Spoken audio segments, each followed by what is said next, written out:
Welcome to the Fossil Fundamentals podcast, brought to you by fossilsuk.com. I'm Byron, paleontologist, geologist, and lifelong fossil hunter.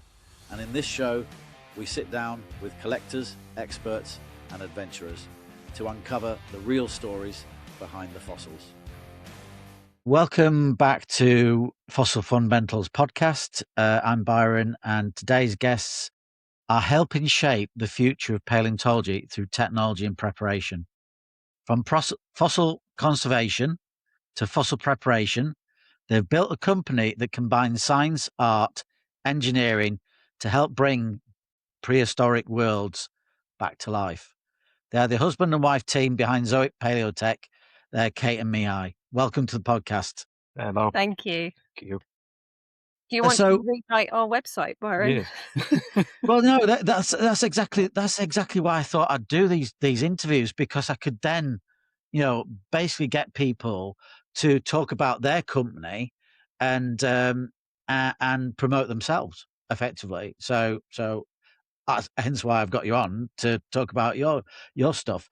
So let's get to the beginning, right back to the beginning. How did you first get into fossil collecting? How did you get into fossils? And when did you become interested in fossils? Was it as children, or how did it all come about? Right. You want to go first? I can go first. So I think same as most people, as a child, went collecting Lime Regis Charmouth with my parents and always really enjoyed it. Found belemnites and really not much else, but thoroughly enjoyed it. And then kind of just fell out of it and started doing a geology degree at Southampton. I went into that wanting to do straight geology, and Yes. we started doing modules on paleontology, and that got me absolutely fired back up into it. Yeah. With that, I went in my summer holidays to Lyme Regis Museum, and that was when Paddy was the museum geologist. Yes. And I said, can I get some work experience here? And it's sort of things just kept happening, and I ended up in that world, and I don't think I could ever leave it. Yeah. I think we've all got similar stories, really. What about you, Mihai? Right. So I can actually pinpoint this down, not to a date, but to a day. It was a Sunday, I think in 1989 or 1990. I was at I think it was my aunt's house. Her and my mum were having a coffee, and as I usually did after watching a cartoon or something, I rifled through her bookcase and found this issue of National Geographic from 1978, as I learned afterwards, that was just dedicated to dinosaurs. It's got Okay, yeah.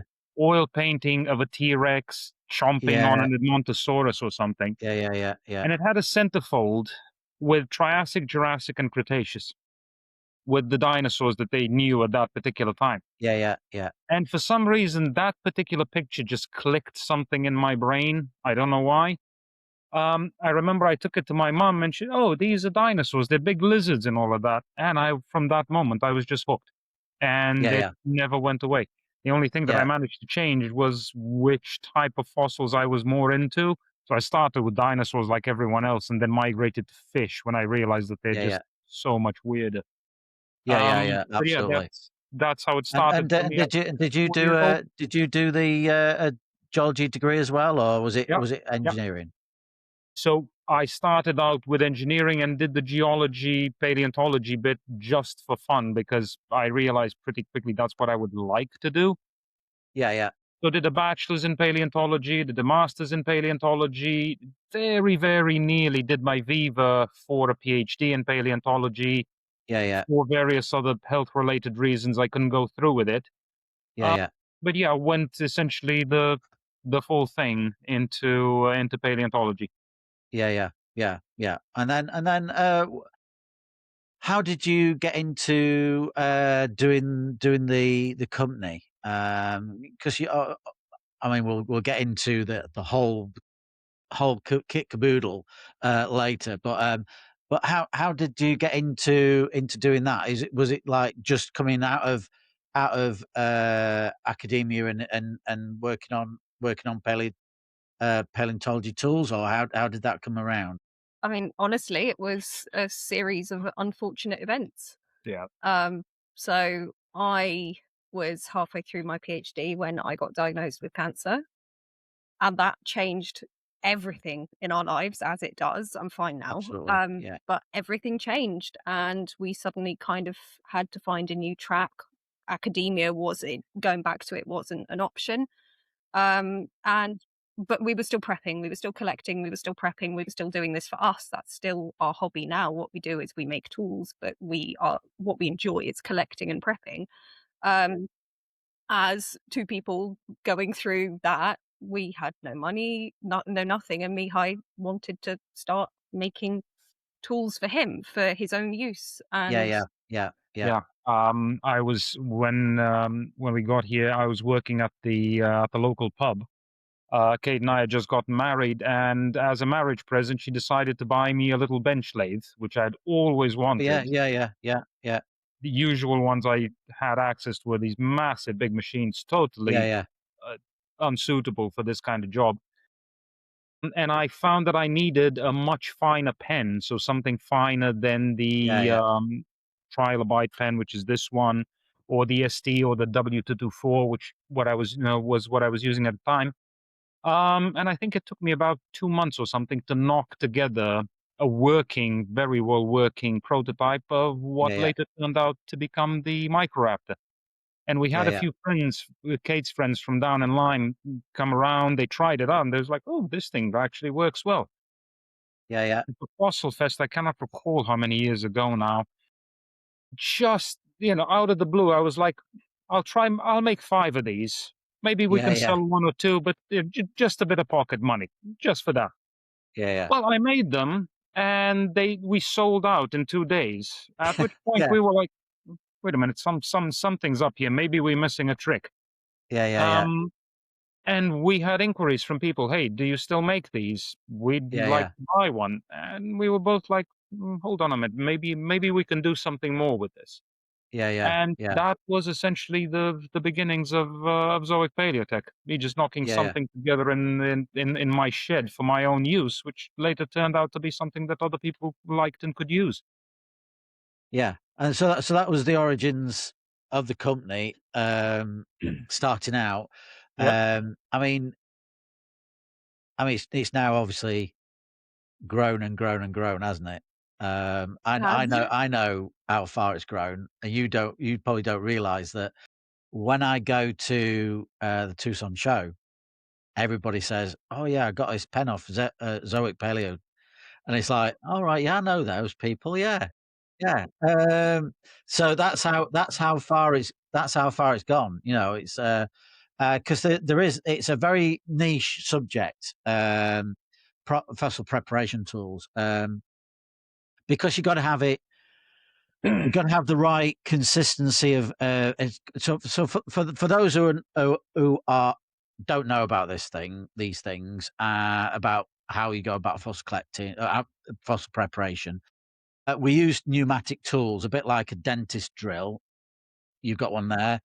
For those of you who aren't watching, who are actually probably listening to it in the car on Spotify or other platforms, it's basically a pneumatic tool that's a bit like a lower grade than a jackhammer, but a higher grade than a dentist drill. That's the best way to describe them, isn't Mm. it? Really, Mm. and it works off pneumatic tool, and it vibrates usually a tungsten carbide stylus that basically chips away at the rock, and basically use these like a pen, where you chip away at the rock until all the rock's off the fossil.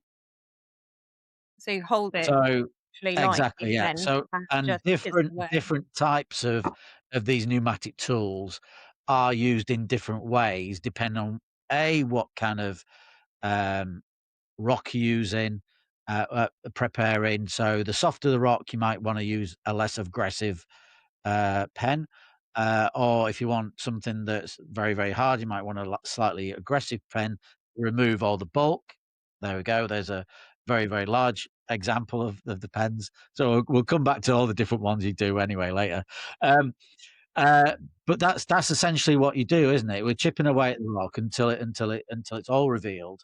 And that's, like I was talking to Paul last week, that's the side of it that nobody really sees, is it? They kind of see the fossil when they find it, but they don't then, and then you see them in the museums, but you don't really see them in between, do you? And Yeah. I think fossil And preparators, they are the unsung heroes of Yeah. the. absolutely, I mean, you wouldn't have dinosaurs in museums mounted on these.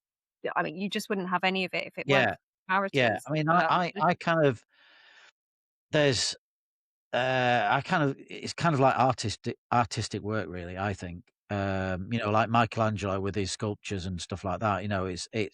It's. I, and I know some fossil preparators out there who are genius level, Mhm. quite frankly, with the work they do. They have a rock that's got a fossil in, and then they come back with this thing, and you think, how on earth did you do that?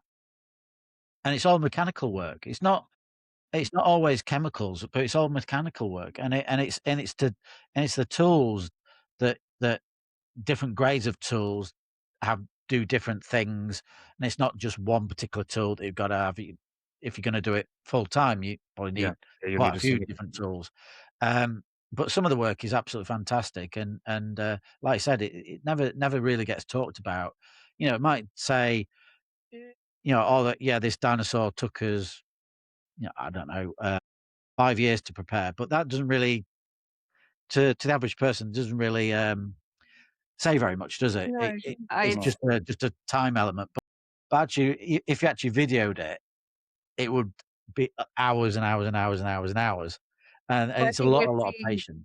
we're seeing a lot more with sort of, at least in the sort of private and amateur community. Some museums will live stream, but we're seeing some content on YouTube now where at least you can go and look at it. You can go and Yeah, see what absolutely. the Yeah, process of yeah, preparation is. You can see the thought that has to go into it, the skill that has yeah, to go into it. I mean, you can have all the yeah, yeah, tools in the world, but you need the yeah, skill to actually pick which is the right one at the right moment and how to use it.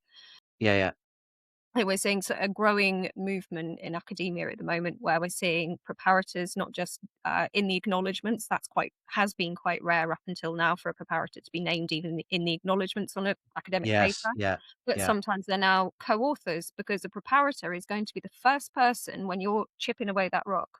That's the first person who's actually going to notice certain features. yeah, So absolutely. these people are crucial, and in this country, we have very few labs in public institutions, Yeah, and it's yeah. again that's slightly improving. We are starting to see Yeah. students learning fossil Yeah, preparation. I've had quite a few university departments contacting me about unprepared material Ah, to help that way. So good. I can see it myself, because when I was doing my master's degree, there was opportunity to do some fossil preparation, but it wasn't. It was like, there's the tools in that bench over there. Yeah. That's Teach it. It yourself. it Yeah. it was Yeah, it that's was it. yeah, it was exactly the same for me when I was working on my PhD. There were specimens that I needed to prepare, and I was like, okay, I need to dig out this femur. What have we got? And I remember my professor bringing out the German version of this, which is the W224 Yeah, by yeah, Kant. And he was like, well, I've got this drawer of stuff. See what you can make of those. And I was like, oh yeah, my yeah, God, here we go. Took me about 3 weeks to fix this thing up. Having no idea how these things work. I yeah. knew what they were, but I never used one because Well, it's probably been sat in a drawer for God knows how long. So yeah, it's probably yeah, seized up anyway. So it then you was. need to, like, make it It, make it workable. it, it was the first 2 days was just a bath in WD-40 to just get stuff moving and try to unthread Yeah, components. yeah, yeah, And after that, literally, there was no one. He had no experience whatsoever. All of the stuff yeah, that had been prepared had been sort of vaguely knocked together by other students yeah, or yeah. had been sent abroad that I think it was Brussels to be prepared there and then shipped Okay, back. yeah, So there yeah, was like no experience in it. So I yeah, had to learn all of these bits just by myself through trial and error. Luckily enough, I have the patience not to do much of the error bit. yeah. Um, but with regard to preparation in general, I mean, the best preparators would give the best neurosurgeons a run for their money because of the Absolutely. hand-eye skills needed. and we also use higher powers on our microscopes than neurosurgeons do. Yeah. Yeah. And in certain cases, our tools are actually finer. So, whoever has a medical bent, if they're good at fossil preparation, they can do the finest of surgeries. Yeah. Yeah. Um, because of the manual dexterity and the stability that this thing requires. But then it's having the manual dexterity, but it's then also then obviously in my world, in the commercial world, it's then making it into something beautiful Yeah, as yeah. well, which is kind of like the artistic part of it, I think. And you see some amazing prep work going on there out there at the moment, which is I, you know I can't think, going back say 20 years, I don't think there was the preparation quality back in even 20 years ago. I mean, you even seen it in particularly Moroccan fossils. They get very, very bad press for the Moroccan fossils. They're all fake. All this, all that. But there are some And unbelievable preparators Oh out yeah, there. yeah. absolutely. The skill work is phenomenal that they do. But they now have the right tools, or they're getting the better tools. They're getting the better tools. So so back in the 80s when they didn't have those tools, it was like hammer and nail. So they would destroy quite a lot of detail on a trilobite, and then they would have to fix it. And that's why it got such bad press back in the 80s. So if you got a trilobite that you bought in the 80s, it might not be right. Okay. But now, if you Now bought the they're still same good. species now, you will get the right thing, and it'll have more detail on it that was never recorded in the scientific paper. Yeah, I yeah, mean, because you're they seeing couldn't. things. Sorry, go on. You're right, and I remember when the internet first arrived in Romania, I was looking at these amazing trilobites from Morocco, and yeah, Yeah, a lot of them, literally, as you said, hammer and nail. I can't say that I was too judgy or too picky for the simple enough reason that I started fossil preparation using my grandma's knitting needles sharpened to a point and a little hammer. Because we've all got to start somewhere, though, haven't we? yeah, I know. I mean, when I started fossil prepping, as it were, a compressor was a few months' wages. So no way, Yeah, absolutely yeah, no way. yeah, But yeah, in Morocco, they've probably gone the same way. Seeing that they have a market, yeah, I've seen some of the kit that they use and some of the preparators there, and the way they do the assembly line of fossil preparation. You've got one guy roughing, another guy doing intermediate work, another yeah, guy yeah, doing yeah, fine work, the yeah, last yeah, guy doing aerobrasive, and they manage to get through a lot of stuff very yeah, quickly yeah, yeah. because they also know, because after you've prepped one particular example of something three Absolutely. or four or five times, you know where everything's going to be. You're no longer surprised. You go, oh, Yeah, yeah, this is this particular genal spine. It's going to be this long. It's going to intersect with this one here. yeah, yeah, So they know. So in that regards, kudos. yeah. I mean, They've even nearly cross section, automated. even cross sections, they can just look at a Yeah, cross section and yeah, go, and tell "Oh you, yeah, yeah, that's this such and is. such a speed." And I am like looking at it thinking it's just a black squiggle. But in your own locality where you know the Yeah, fossils where you are, Absolutely. you have seen so many hundreds of thousands Yeah, that you know yeah. them inside out. Yeah, yeah, just loads of tax. Yeah. But yeah, it is incredible. They're doing some incredible work over there at the moment, really are. And it'll be my first trip over to Morocco myself, hopefully later this year. nice. I'm not been putting it off. It's just never fallen right. And so yeah, I'm looking forward to seeing the locations where these things come from and see the preparators and see some of the guys that do this work and I know a couple of them already And anyway through are you shows. gonna go to the red deposits, the couche rouge? Those are beautiful. I just like the Yeah, yeah, beautiful contrast with the they. green eyes, Yeah, they got the yeah, green yeah, lenses. Yeah, yeah, incredible yeah. things. I'm not sure if we got to that one, but it'd just be interesting to see Mm. any location they're coming from, and see how they dig them out, and then see the workshops and then obviously buy some stuff as Oh, obviously. one thing to look out for when you're there, I know this on good authority. Unfortunately, they don't seem to have gotten the idea that placoderms are worth collecting, so they'll No, destroy no, it. no. I think they do. Yeah, They do now. oh no, there's two or three people that I know who Oh, good. they're Yeah. they are collecting those. There's quite a few. I've seen a few of them that have been reconstructed in Tucson.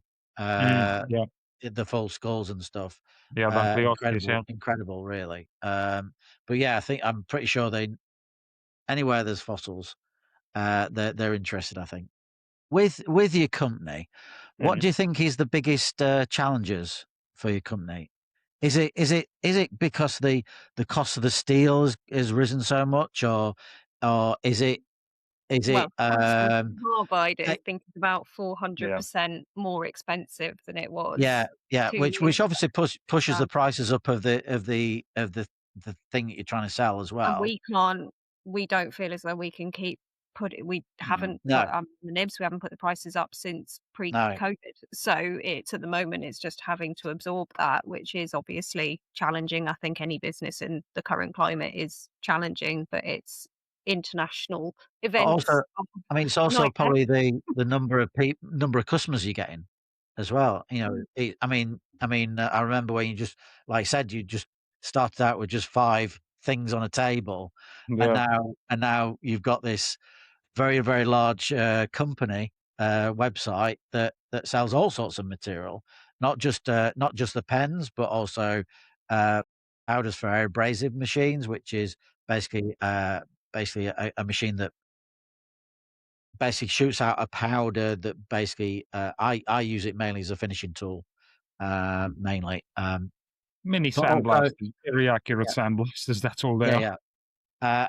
And then you're selling hammers, you're selling stands, you're selling Conservation all. materials, Yeah, paraloid, glues, consolidants, yeah, premix, yeah, neats, yeah, essentially the whole technology of paleontology. Well, yeah, yeah, nearly, very yeah, yeah, nearly. yeah, yeah. But So yeah, all that those is, supplies. as I obviously know, that is an awful lot of that's an awful lot of parcels, and there's only 2 of you. Yeah, So Mihai's doing all the manufacturing of the tools, and I guess Kate's doing all the postage. everything else. The all the really fun admin, which I know Yes. you'll Yeah. appreciate. Oh, there was a time when I did everything, and now it's 6 staff now. So it's got to the point where I can actually do a podcast on a Sunday and not actually. I've actually been parcel wrapping, but this morning, but yeah, I can do a podcast in the afternoon now, so that's good. But yeah, it's very, very difficult, isn't it? And running any business at the moment is particularly tough. There's just so many Yeah, violent lurches of politics in the world and it changes Absolutely. the prices of things, it changes the cost of shipping. Everything Yeah, is just yeah, very yeah, up in the yeah. air.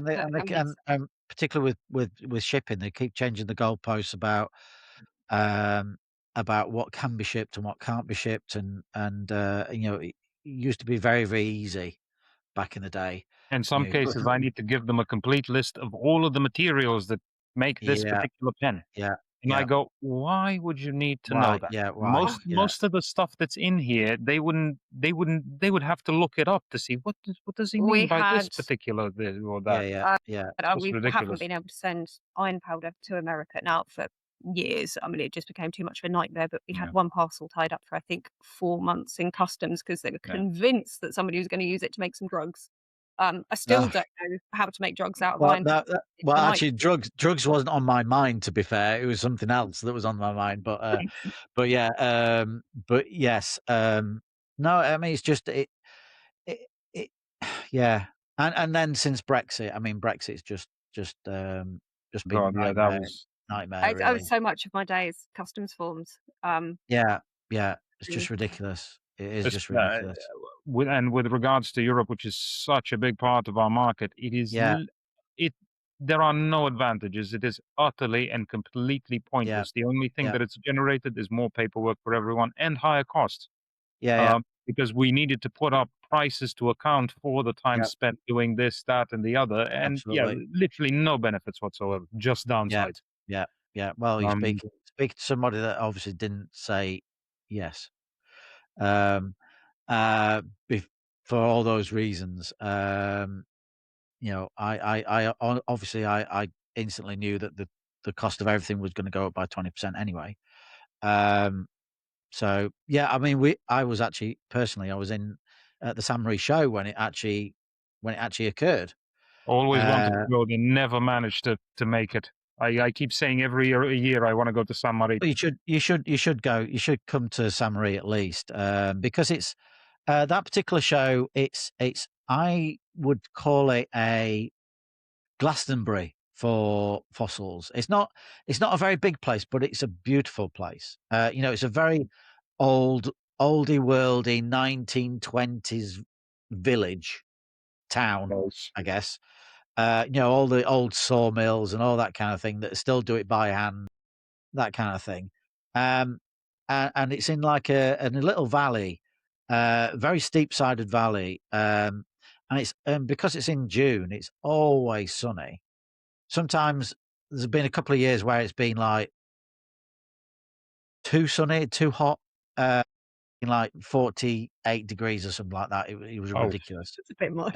It was awful. And then all the streets and the town and what have you, part of it gets shut off, and as a gated community, and then all the streets are lined with tents. So it's kind of like just a uh, I think most people that go to it view it as a holiday, not necessarily. I know they're going for the businesses and what have you, but the shows it is a very very very nice show, very pleasant, and from the Channel Tunnel, not that far, not that far. Well, you know, in the greater scheme of things, you yeah, could easily yeah. drive there, and there's a shipping company at the show to ship everything back, so it's great. It is good. It wasn't my first show I went to. I went to Munich, the first show. Same here, yeah. That is a big show, It's an and like experience. I said, Yeah. you know, if it wasn't for Brexit, you guys over there at some of those shows Yeah. would do very well. Yes and no, because our major problem, because all of these, every single one I make, um, it's I can't make them in bulk. I mean, Ah, some of the okay. tolerances that I work to these, some of the components, we've had much bigger engineering companies than us just go flat out no, because it or charge us so much that we were like, no, there's no point. I'll do it myself. Yeah, yeah, Um, this particular business of ours, it's rather strange in the sense of it is the complete antithesis of the modern technological society, the way we do stuff with planned alright, yeah, obsolescence, with product cycle times, with everything else. Here, that doesn't fly. So something like this, a Bronto pen, 5 mil rounded chisel. There's nothing that I can do to this to make it better because in the end, it's a slug of metal hitting another piece of metal attached to a bit of carbide to chip away rock. Once you achieve that and you're within spec of how many beats per minute you want to do with it, air consumption and all of that, there's nothing more that you can do to it to improve it because it's already perfect for the job. yeah, yeah. And an analogy would be a chisel or a hammer. That's technology we perfected 10,000 years ago. Yes, yeah, yeah, yeah, And let's say the Egyptians perfected it even though they made the chisels out of bronze or copper. But yeah, yeah, the only thing that's changed is the materials. Otherwise, it's the same thing. Yeah, you could make, and I know some people have made something like this, electro-pneumatically driven with a little circuit, with a 555 timer, just utter pointlessness because it adds to yeah, complexity, cost, and diminishes robustness and essentially user experience. Um, so because of all of those things, when we go to a show like that, we wear our t-shirts, people know who we are, but I don't have, apart from something like the trilobite, which is easy to make because we don't make this one from scratch, we modify it for fossil preparation so I can yeah, make yeah, more of these. yeah, yeah, yeah. Everything else needs to be on a waiting list because I don't skimp on quality. Yeah, I mean, so basically you're making them too to order Yeah. effectively. Yeah, It's when you've got one, yeah, Yeah, it's yeah, going to last you. There's nothing that can go wrong in one of these that we can't resolve. yeah, There are yeah, very few things that do go wrong, and good maintenance, and it should just keep going and going and going and and going. yeah, yeah, material yeah. selection wise, the drive components in this thing, they're rated for around 200,000 hours of continuous use. Wow. Yeah, So not just 4 hours or 8 hours a day or mucking about for yeah, one or yeah, two yeah, yeah, hours. This yeah, will run for years and years and years yeah, yeah, continuously. And, yeah, yeah, yeah, you will need to replace nibs and all of that. Maybe if you drop it, you'll break off the ball valve. But the thing in itself will last you forever. So you only buy it once. yeah, yeah, Um, yeah. the And then downside to you that have some is spare parts that can be yeah, swapped out accordingly. Yeah, yeah, yeah, yeah, yeah. yeah, Because we yeah. have had people just drop them, not on this end, surprisingly enough, they dropped it on this end. So the Yeah, ball valve broke. which is Oh, it weird depends who when you call. there's the pipe coming out the back of it. Uh, Yeah, yeah.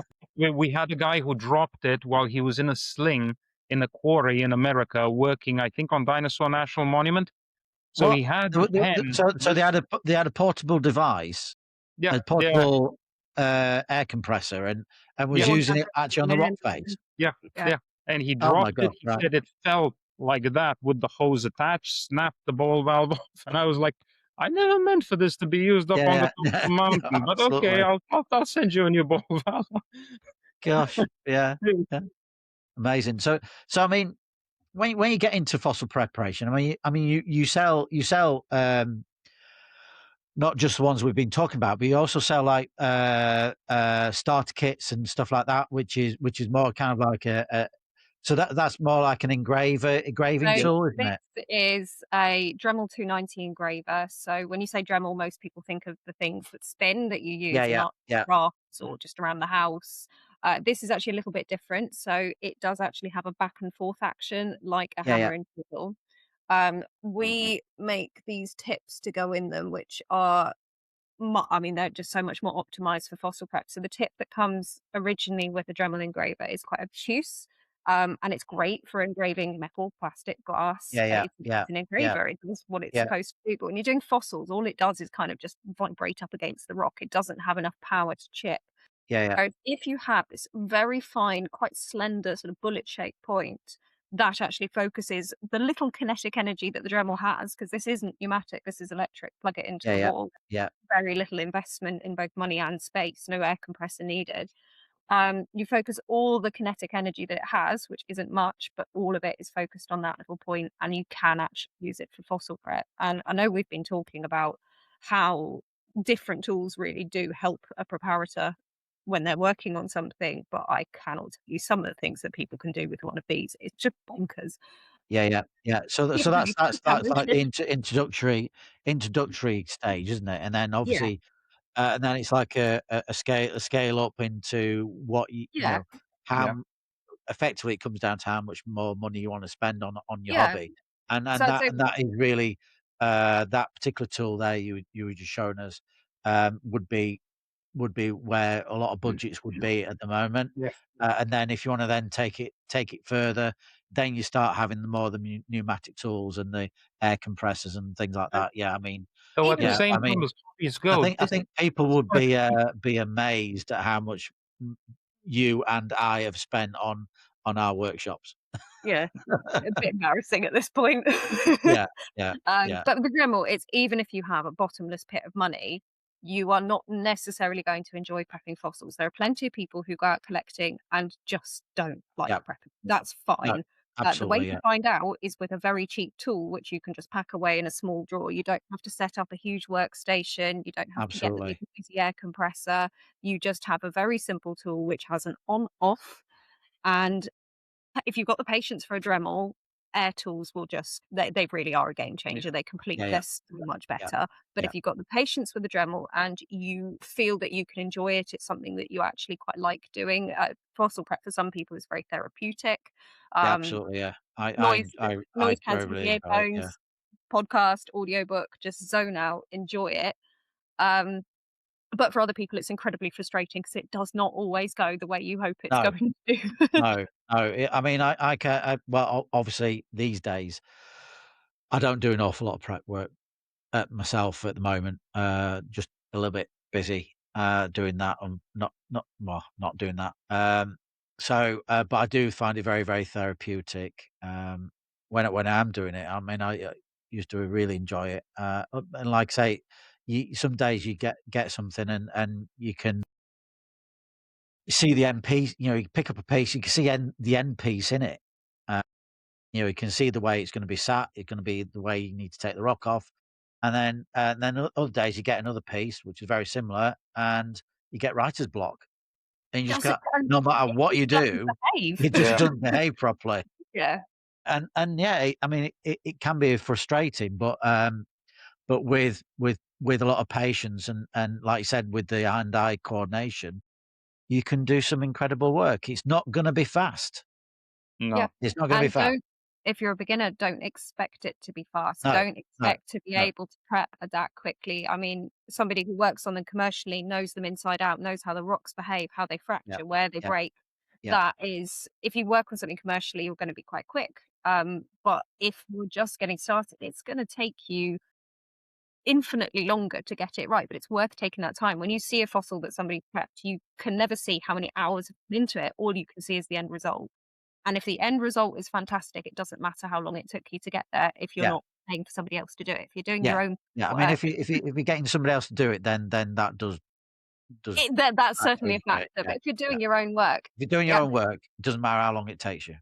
yeah, Let me show you a real frustrating fossil that for me was a revelation. I had someone teach me this particular trick because I tried before and it didn't work. So, just your regular bog standard rock, All right, all right, all right. Yes, yes. Oh a wow. plastered head shield from Wales. Yeah. So that's from Wales. Yeah. yeah. Wow. So So, that's a British fossil. Wow. so Yeah, these, I've only ever seen those ones from Ukraine. yeah, no, this is a British one that very rare. I got this one unprepared, prepped it myself. Before him, I prepped another one, same species. And with these ones, because of the way they're preserved, even the finest pen in the world will not help you, no matter what skill you have. That's why you need to employ a different particular tactic, for example, and you use a grinder. All right. So a little Yeah, one of these. almost like a It's, yeah, dental grinder yeah. almost, isn't it? Yeah. Well, these ones, for example, they're the only ways you can actually prep something like this. Apart from just splitting it, then you have half a fish on one side, half on the other, and it's never particularly complete. So you'd glue that back together, and then you'd probably rough it out with the pens first of all. You can see the joint here. See the tip of that joint there and there. So it's split through this particular section of him. And I knew what he was because I could see in cross section, and I knew, yeah, this is going to be a cephalopsid. And yeah, you're right. The roughing was done with pens, but to actually get to the specimen itself and not damage it, no pen is able to do it because this particular matrix cornstone, this has so much quartz. The instant the stylus hits it, it just becomes milky white, and the bone is Yeah. milky white, and you have Yeah, you no can't see contact. where it is. Yeah, Yeah, you can't yeah. see. It literally becomes invisible. But with a grinder, that's the only way to achieve any result with something like this. Wow. Yeah, incredible. But a lot of what we develop comes out of our workshop because we've needed to Yeah, create something for a it's certain about a purpose. need. Yeah. Yeah, yeah. Don't know if the camera's going to pick this up, but this is our finest tool. Yeah, This, you can't quite see that on the thing, uh, but I can the nib assure here, you, that is that is basically like a needle. that is 0.5 millimeter in diameter. We Wow. were Yeah. so close to not putting that on the website. So we thought people are just going to break these, and also it's tungsten carbide. It's quite it is resistant to abrasion. That's why Yeah, we use but I mean, steel. all you have to do is But probably just breathe. accidentally Yeah, drop it Yeah, out of your hand onto a desk and it's yeah, gone. and Yeah. it will blunt quickly as well. And we thought, oh, stupid, we're not going to put those on the website because people will Yeah, just yeah. break them and get angry with us. And actually, we thought, no, we use this every day in our workshop. This is a really useful tool for us. Mihai does certainly sort of usually 2 or 3 hours of prep in the yeah, evenings, sort of just to decompress from the day. Yeah. So we do put these tools through heavy use ourselves. Yeah, yeah. Yeah. And then we thought, no, we'll put it out there and just if people start whinging, we'll take it off the market. so far, no whinging. People love it. We haven't quite dared put to general public tender the 0.2 millimeter stylus. Gosh, right. Yeah. But it's, I mean, when you need something that fine, Yeah, there is, yeah. And I mean, I would probably use that on very fine detail work. Yeah. Like, Yeah. if it was something very, very small, like a very small trilobite, or very small mammalian teeth, or something like that. The What alternative is, what would you use it on, Mihai? so I use that one. Now, this one's from Romania. So this is Wow. part Yeah. of a much larger specimen. This is the skull of a crocodile. We call him Romeo. We think it's a him, not exactly sure. But I'm not sure if the camera is going to pick it up. Now, so you have the foramen magnum here, but you also have the orifices for the various cranial nerves. Yes. Yeah. Now, I could just all about of see that those, on the camera. yeah, all of So you those got have so been basically cut the out blood vessels that are in the back of the skull. Yep, exactly. As well as, and this is certainly not going to show, the various serrations on the teeth here, all of Right. those Yes. Yeah.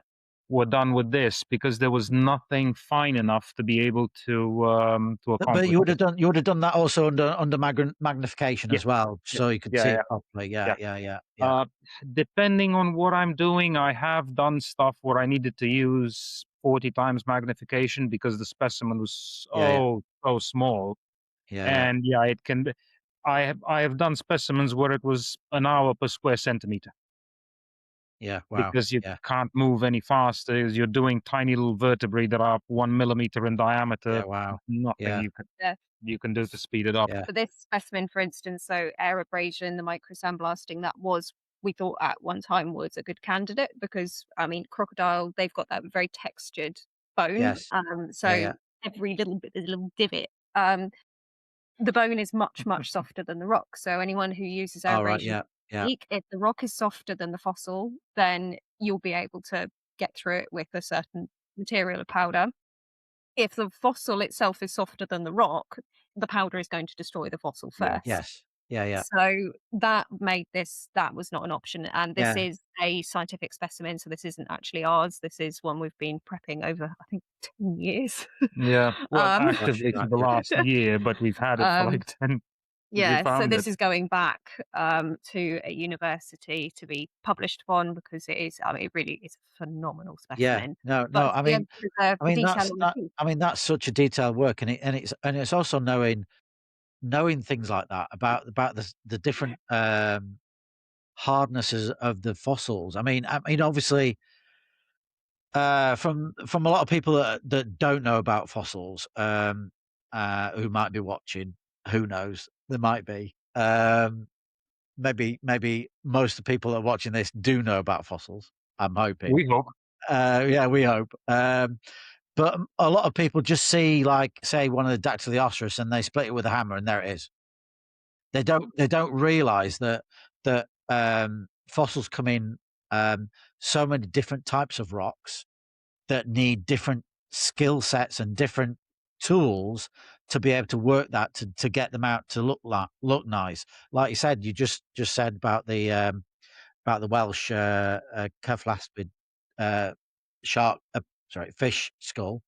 That was dental grinding, whereas then the specimen of the crocodile there you showed was more very, very fine, detailed, Mechanical trip, yeah. almost mechanical, but with a needle point, and Mm.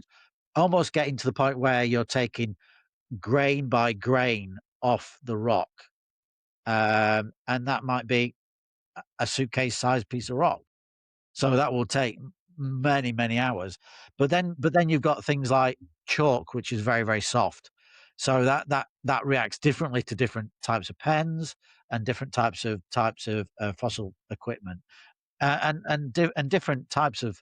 And you've got all the different available. You've got all the different Yep. The types acid as of well. of tools available. Yeah. yeah, we're lucky enough in our workshop, if we need something, we can just make it. Yes. Um, Yeah. Yeah. so Absolutely. we're very fortunate that we can have 6 of these lined up, each one with a different nib in it. So Yes. there's always Yeah. what you need on hand. But Um, Um, but it is there's a huge amount of you have to understand the material you're working with, and you could have a phenomenal preparator who's got a huge head start, but if they move on to a different locality, there is another Yeah. very steep learning curve to be able to work with those Yeah. rocks. So somebody who can work on ammonites in Dorset, Yeah. that's a Yeah. different skill set Yeah. Yeah. as it Yeah. is to Yeah. working ammonites in Yorkshire. You can apply Yeah. skills, Absolutely. but it's not the same. Absolutely. I think there's, like I said, I know an awful lot of very gifted preparators, and um, there's certain people I know I can take a specimen to, and they can do anything. But like you said, there's also people who are very skilled in their certain areas, but outside of that, they're not very skilled at other areas. So, like, they might be very, very good at doing Dorset ammonites, but not at Yorkshire ammonites. And those people from Yorkshire aren't that good at doing Dorset ammonites.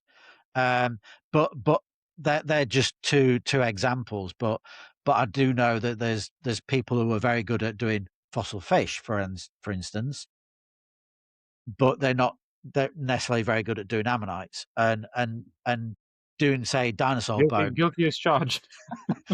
Dinosaur bones are completely different again, and also it's a type of rock you used to as well. But there is a few preparators out there. I'm not going to name any, but there is a few preparators out there that I know of that are truly gifted, Wizards. that can do an awful lot of different things, and and one particular person can do it with both hands, which I find incredible. To be fair, because he always kept saying, "Yeah, but I did that with my left hand." I said, "Yeah, but," he said, "can't everybody use the both hands?" No, It's not fair, is no, it? no. I'm right-handed. I do everything with my right hand. Um, I can do a bit of roughing out with my left hand, but quite frankly, all the fine detail is my right hand because I'm right-handed. Yeah. But there is But a it few people out. It's like I suppose it's a bit like I kind of compare it to snooker, really. Like there's Ronnie O'Sullivan who can just do amazing things with it can pot both hands, but there's certain people who are always left-handed or are always right-handed. That's just the way it is. But I mean, Um, we've also got to celebrate that these people are, for the vast majority, they're self-taught. Yeah. I mean, nobody sat down and taught them this is how you prep a no, fossil. no, They've no, learned trial and no. error, and there are certain people who just take to it like ducks to water. I think we've Yeah, noticed absolutely. we see an awful lot of prep, and Yeah, the yeah, people who it is when you first start out, it's a very steep learning curve. Stick yeah, with it, you will yeah, yeah, improve, but yeah, it's really yeah, hard to learn. But the people who sort of get those skills more quickly are usually tradespeople, artists, people yeah, who work yeah, with their hands in their day job. yeah, yeah, Um, and you sprinkle in a little bit of patience, and that's the makings of a great preparator. But there are some people who just, I don't know how they do what they do. Um, yeah, yeah, yeah. every time they Incredible. blow me away. Yeah, incredible, incredible. Let's have a look. Let's have a look. I think we've. To be fair, I had this script in front of me, and we've probably blown through all of it in Sorry. very short time. To be fair, uh, let's go. Yeah, I mean, the one of my last sections was actually memorable projects. So, we've gone through that as well, really. To be fair. Mm. But I mean, we're talking about people who've got skill sets and working in workshops, but nobody talks about those disasters they have in workshops either. And you must have seen some disasters in workshops. Where like you said, you start whatever you start doing, just doesn't work out for Oh whatever God, reason. yeah, yeah, yeah, yeah. God, let me think. I mean, you've Actually, got which here's the one? one that worked that you put on social media, Yeah, and yeah, yeah, yeah. we're not Here's what going I to did talk about earlier. Yeah, the yeah. Yeah. 20 that we got halfway through and Right. decided Yeah, we yeah, didn't speak. yeah. Late The 20, latest 20 decks disaster. that were in the bin. Yeah, Yeah. So one exactly like him from the same place. The trouble with these ones are, and I knew it was possible, but I'd never seen it myself, because this rock is so compacted. The grains are very sharp. Everything is, there is literally no pore space left. So I started prepping one of him, and I knew how to do it. I knew how to approach it, everything. Yeah, yeah. Cleared about 3 or 4 square millimeters with the grinder. Everything was going perfectly fine. Get up from the table to do something else for a couple of minutes, come back, look under the microscope, the bone was that. As I'd prepped away the rock from on top of him, the tension released and the bone started lifting off the surface. So that, for example, is an impossible to prep fossil. When you take away the rock, you're also taking the internal stresses, and Yeah, those stresses go towards where there's least resistance, which is air, and the whole bone just sloughs off the surface, lifts off from the residual strain in a yeah, piece yeah, of rock, just this particular size, but it's under enormous, enormous pressure. So yeah, that is one where I know there's a beautiful head shield in there, but the only way you're going to get it out is with nano CT scanning, because it is physically yeah, yeah, impossible to prep it yeah, without destroying it. Because yeah, you yeah, know, you'll get to the bone, everything's going to be perfectly fine. As soon as the tension gets yeah, released, the whole thing just yeah. I mean, so we've been talking about mechanical prepping, but in the future there might not be such a thing. There might not be such a thing because, uh, well, yeah, but there I so is a lot of CT scanning, a lot of tomography and things like that where you can scan it. You can scan the fossil inside the rock now and get a good idea of where everything is, and then prep oh it. yeah. Or you can actually then take that data and extract that data and then just 3D print it. It will be that good in future, surely. It means that scientifically you can work on something without actually having to physically ever interact with it at all. And it might be Yeah, easier to work on a 3D PDF or something like that. But if you've got an actual physical fossil in front of you, that's most of the people who are prepping fossils in this country they're not academics, they are private collectors, yeah, or yeah, commercial dealers, or people are always going to like to see the physical fossil. People are yes, yeah, always yeah, going to enjoy, and people yeah. enjoy prepping. Not everyone, but a lot of people really enjoy doing the prep. And that's what, I mean, you don't walk into a museum, oh, look at that great 3D print of that dinosaur. You walk into the Well, you say museum. that, you say that, you say that, but I remember going to the Naturalist Museum and walking through the dinosaur gallery, and there was a lot of people going, "Oh, isn't that wonderful? That skeleton there?" And I'm thinking, well, that's actually 3D printed or a replica, because if they were the genuine bones, they wouldn't be able to wouldn't be able to put them up like that, because it would have been too heavy. So yeah, I mean there is a place for replicas at the right specific time. I personally don't like replicas, like you said. I'm more of I like to see the thing in my hand. Um, Go on, To give Mihai. you an You idea, got go on. would you like to have this on your mantelpiece? So this particular slab of rock came from Svalbard, where I found the thing. So yeah, you could have it like this, and a 3D print of what's inside it next to it, Yeah, yeah. or you could have it Or like this. yeah, It's with yes.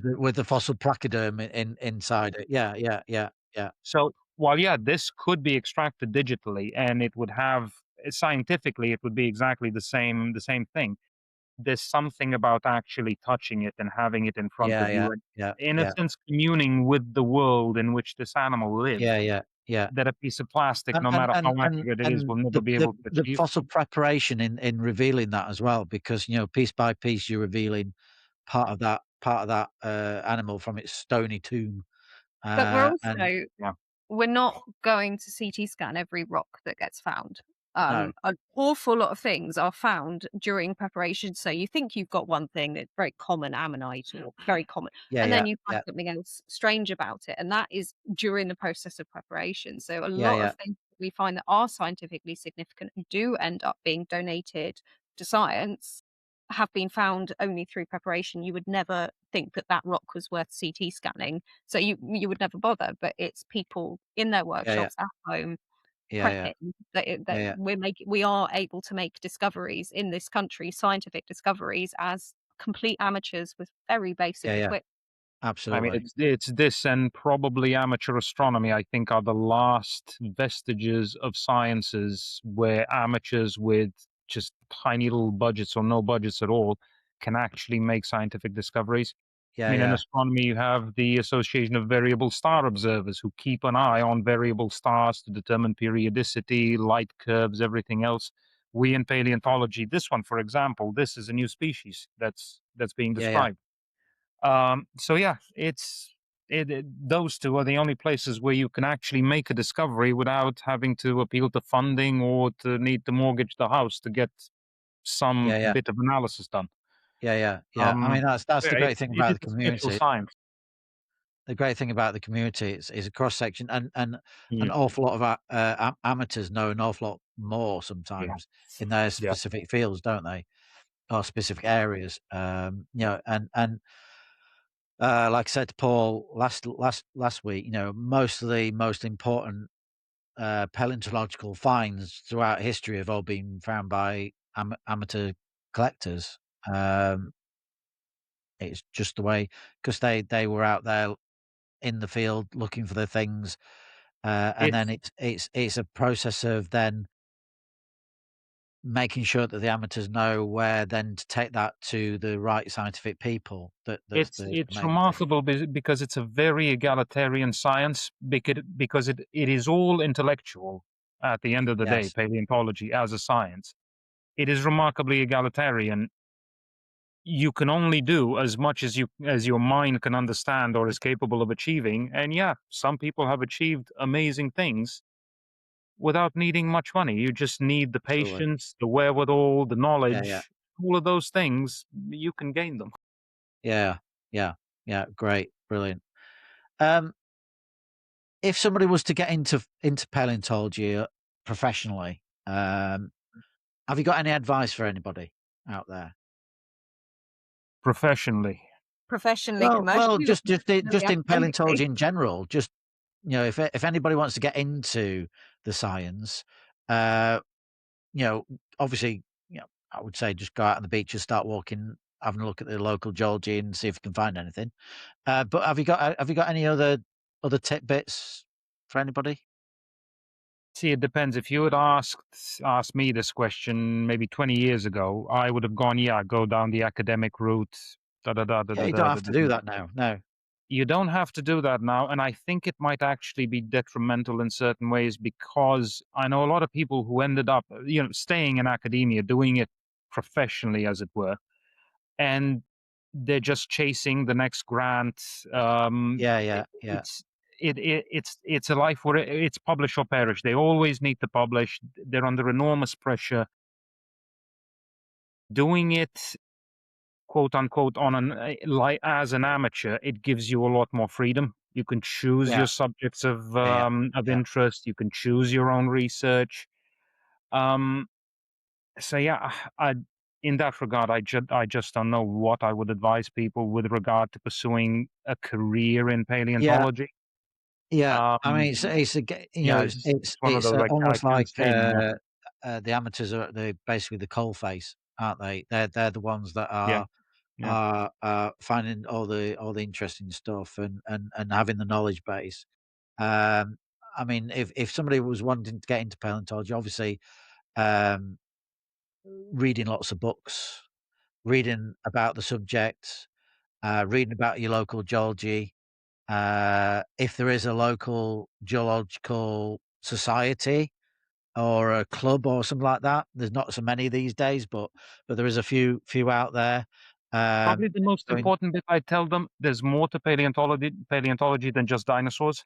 Because yes, everyone yeah, gets into it with yeah, dinosaur. Oh no, yeah, there's yeah. way more. It's Well, we lots of might come interest. back. We might come back to that later in a minute. But yeah, there's all people just think that the science is just digging up the bones, digging up the fossil, and then publishing it, and there is an awful lot in between all that as well. I mean, I remember my first geology lecture was about cosmology.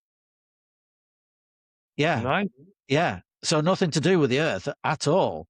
But As far away from the Earth as you can get, yeah, actually. absolutely. So it was actually cosmology. So basically relating all, how the Big Bang formed and all that kind of thing, and then starting from there to build up the idea of where all the atoms came from and all the chemicals came from and all that kind of thing. But yeah, I mean, then you've got sedimentology, you've got igneous petrology, which is a study of volcanoes and all, and you've got all sorts of things related to geology. And then within paleontology, you've got taphonomy is one of my favorite subjects. Yeah. Is Yeah. it's one thing finding it, but how did it get there for you to find it? What processes did it go through for you to find it? How did it die? What chemicals did it absorb when it was going through that process? All that Yeah. whole kind of what a lot of Worms. people don't really think about, but obviously my head's full of them, is just what actually goes through from you finding it to when it died to you finding it. I find that fascinating. I don't care Yeah. what it is. I mean, it could be a Roman coin. Could be a Roman coin, but somebody must have fallen out of their pocket into the field for you to then find it, and I find that incredible. And then, the stats alone is just mind-boggling. And for anything to be preserved in fossil terms is incredible. But yeah, I mean that's fantastic, guys. So we'll go on to a quick fire round. Oh, there we go. Okay, it's just for the clickbait. There might be some favorite questions in there. Okay. There might be other questions. Who knows? But I'll try and keep it fresh. Okay, here we go. Here we go. What's your favorite geological period? Devonian. Cretaceous. Ooh. Well, I mean, mine has to be Jurassic, doesn't it? I suppose. Marine reptile or dinosaur? Dinosaur. Green reptile. Controversial. Controversial. Dinosaur for me. Most overrated fossil, and that could be from anywhere at any time. Overrated fossil. It's a difficult question to answer, I Oh, think, it's a sometimes. very difficult question. None of them are overrated. Well, that is They're a good all question. That is a good interesting. answer, to be fair, because they've all got their interest. I think But you could see maybe something where I like, was going with that is maybe like, some people might think the Archaeopteryx is overrated, but I can't see but that how it's I was that's I not was interesting. really what I was thinking. I Um, was thinking of Archaeopteryx. I think I'd have to answer maybe Eustenopteron. Maybe. but yeah, I and I think it is so because of the way Eric Jarvik researched it. I think he kind of overemphasized the tetrapod relationship between those particular fishes. We now know that it yeah, wasn't exactly them that led yeah, yeah, to tetrapods. yeah. So yeah, Oh, I'm so mingling between for those Archaeopteryx and we're getting very technical now. So for those sorry. who don't know what they are actually fish that had bones in their limbs, and we think one of the theories is that these bones in the fins then later became limbs in reptiles and our hands, yeah, and basically are one of our earliest ancestors. Um, so yeah, so you're basically saying that the researcher might have overrated that a little bit. Yeah, but then again, it was kind of the only one that was known at Yeah, that only time. one known at the time. Yeah, Yeah, so now we have a lot more of them, and we know that absolutely. he wasn't the Eustenopteron wasn't part of that particular lineage. We've got others where you look at them, you go, well, that's essentially basically a salamander with some bits of fin for feet, like Yeah, Pandarictus, for example, which is yeah. just dead, amphibian. Yeah, yeah, and Um, I thought that's the but yeah, great thing about paleontology, I think, is because, back in the day, they only had, like, 2 or 3 specimens to yeah, choose from, whereas, yeah. the further more things that are found, the more we're adding to that science by finding more specimens, and therefore we're able to add more information to and more data in and finding these things out. I mean, I think sometime in the 20s or 30s, there was a paleontological conference in South Africa where because the gradation from reptiles to mammals was getting so fine thanks to the Permian Karoo deposits, where they decided essentially by committee, where are we going to draw the line between a reptile and a mammal? And they went back then, okay, if it's got more than one bone in its jaw, it's a reptile. If it's only got the dentary bone, it's a mammal. Yeah. So with regard to evolution, whenever you hear anyone, oh, there are no missing links. No, there are so many missing links, and everything's been accounted for to the point that we need by committee to declare, just for our own sanity, this is this and this is that, and we put the line here And it ended just up for being bureaucratic purposes. I believe it was the bones in your ear actually was another one to define The where stapes. mammals became from reptiles. Fascinating, innit? We could talk all day about that. One fossil locality everybody should visit. It could be anywhere. I know what you're going to say, but it could be anywhere. No, that's unfair. Akinara Quarry in Scotland. Yeah, I'd agree with that's that. a good one. Yeah. I mean that is a fossil. Place. Yeah, a fossil fish locality in the Devonian where you can potentially find fossil fish.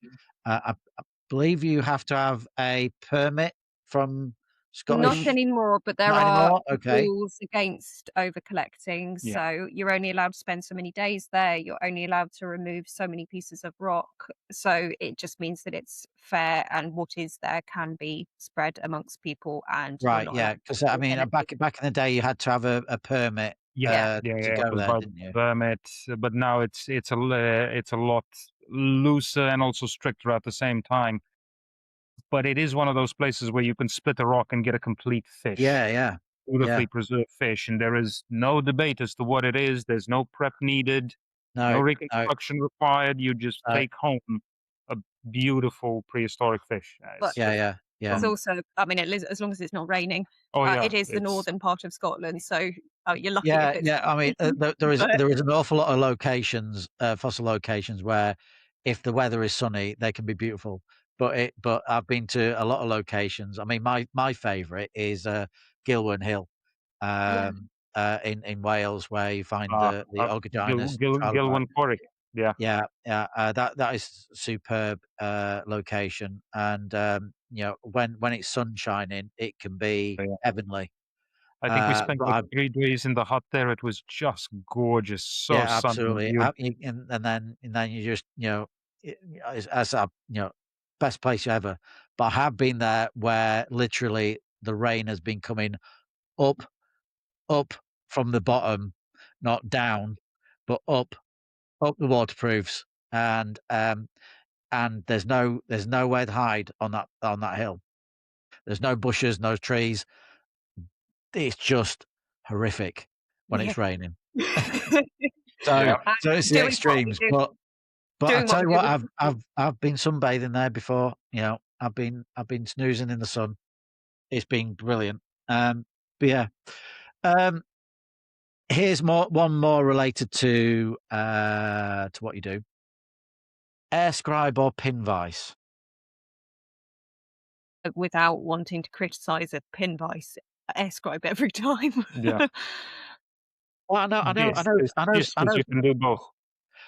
The one with the very, very fine detail. You have to turn it on, and you've got both. And effectively, it's a pneumatic. If you screw these two together, pneumatic pin vice. You stop the piston from functioning, so it doesn't hit the anvil that's attached to this, but you still get airflow past the tip. So essentially, you have a very fine pin vise, which you can use as a pin vise, or twist it and start the reciprocating motion going. So there you go. You got 2 in 1. Yeah.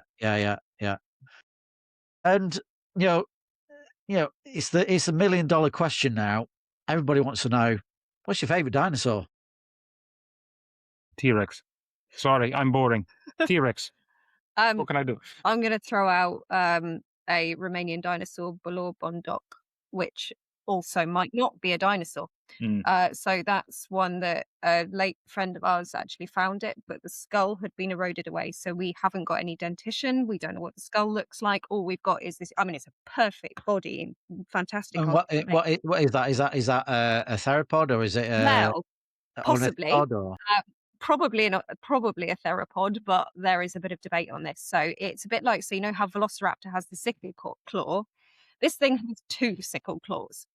Wow, Um, interesting. so potentially a lot more dangerous. But then another paper came out saying, well, actually, it's kind of a bit more bird-like, and maybe this sort of extra toe thing was just to help it climb trees, and it Happy was climb insectivorous trees. Right, instead of yeah. Yeah. carnivorous. Yeah. Yeah. So nobody quite knows. But the specimen itself, Balor we named this pen after it.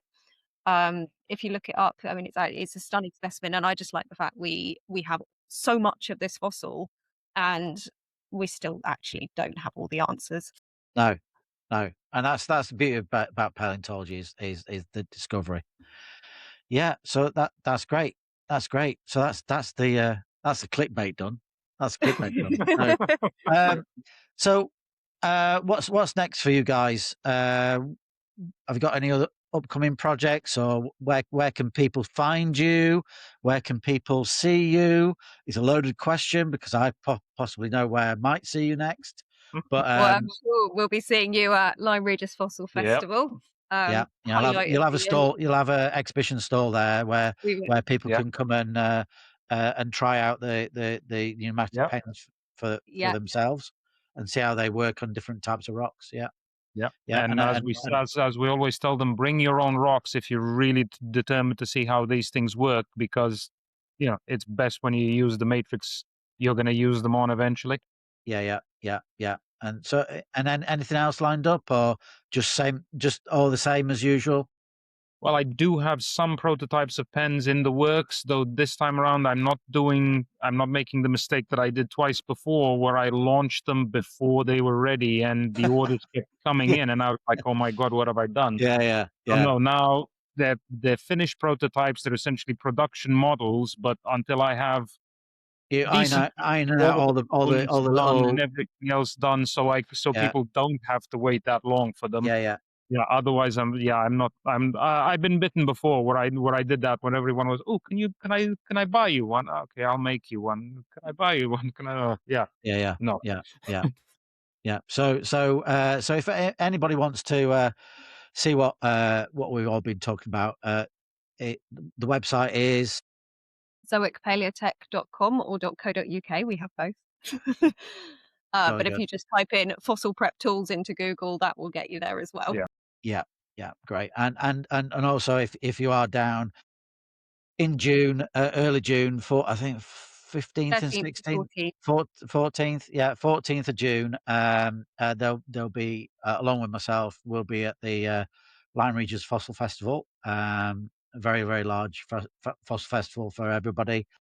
Lots of kid events and what have you. You'll be able to come and see us and talk to us at length about anything you want to talk about. So, Kate, Mihai, thank you so much for coming on today. It's been great. It's been fascinating to hear about everything you do, and Thank you, it's been great to see you guys. Thanks everybody again for listening. Be sure to check out their website, Zoic Paleotech. And if you enjoyed today's episode, please do like, subscribe, follow, leave a review, share with your podcast fellow fossil hunters. This has been the Fossil Fundamentals podcast, brought to you by Fossils UK. And until next time, keep hunting, keep learning, and keep discovering the past. Thank you very much. Cheers.